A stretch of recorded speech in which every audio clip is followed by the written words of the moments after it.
Gedəcək çıx eşiyə. Ada dedim çıx eşiyə. Xəcalət çəkmir, öskürür. Elə ben neynəsin? Sənə ehtiram qoyurdu, o içəridə öskürənlər. Uşağı bağdan tərbiyyət vermişəm. Sənə gör nə qədər ehtiram qoyur ki, öskürür. Orada ged öskürənlər. Ada nə ehtiramı? Harası ehtiramdı bunu? Sən neyim öskürməsin, asıl işin görsün. Ada, buna vaxt lazımdır, ne elə? Ada, sən də tez oradan ha, qayçıla. Atası kalır, çıkıra. Bakayım, atsası qalır, yani kremlər ki, bizdən fişar versin, hamısı gəlsin. Buna bad istəyir, buna fişar istəyir. Al işi deyil ki.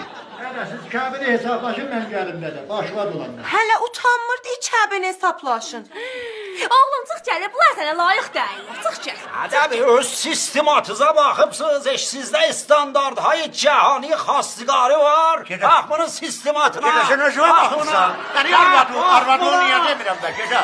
Arvadı niyə demirəm, başım gələm kirpəkləsin. Nəydi? Dərin, heç qaş. Ulaq. Alan ulaq, qaşlı.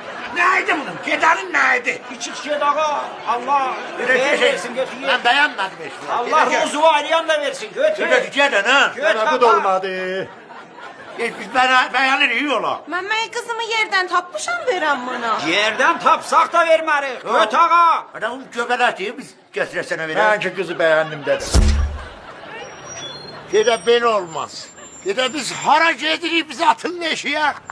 Sizi bilmirəm amma mənim qüruruma bəxt toxundu. Dede kızı ben beğendim ama dede. Ged olmasa bəyənmə.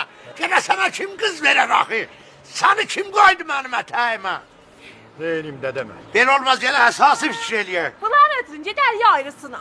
Hətta aynısı da bunun tayı olacaqdan ha. Buna gərək bir əsası fikir eləyək, bunu bir aparaq görək. Bir neyinirik? Hə. Yeri.